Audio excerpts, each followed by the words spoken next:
Hi and welcome to another video. Ever work for a boss so picky? He acts like a pharaoh with a red pen. Yeah, that's my daily life. I clock into a beige office cube every morning and sit under the watchful eye of a man who might actually bleed ink. He's obsessed with grammar, like correct use of punctuation in an informal internal email. Obsessed. Don't get me wrong. I'm not out here typing like a caveman.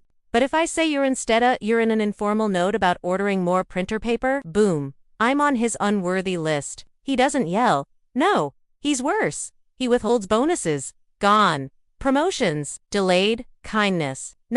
You must uphold the literary standard. He told me last week when I accidentally wrote less instead of fewer in a Slack message. I wanted to say, sir, this is an office, not the Tower of Babel, but I just smiled, nodded, and prayed.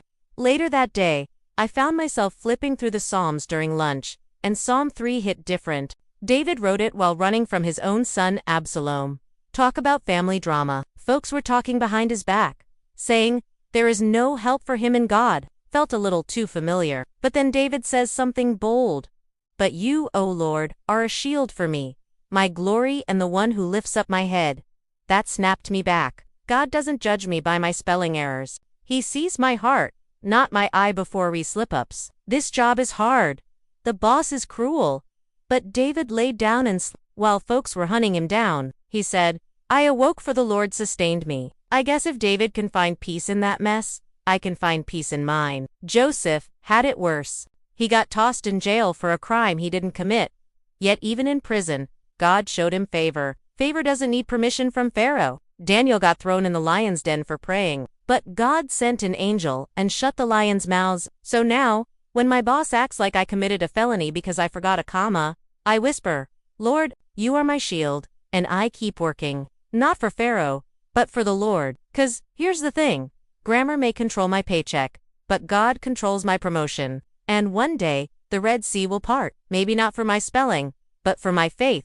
Alright, if something in that story hit home, or made you think a little deeper, do me a favor and hit that like button. Not just for the algorithm, but because it helps get the message out to someone else who might need it. If you've got a thought, a takeaway, or even an idea for a future story, I'd love to hear from you. Drop a comment. I read every one of them. And hey, if you haven't subscribed yet, go ahead and do that now. We're building something here, a place where stories meet truth, and faith meets real life. Thanks for watching, thanks for supporting the channel, and thanks for being part of this journey. This is Watchman's Wisdom. And I'll see you in the next story.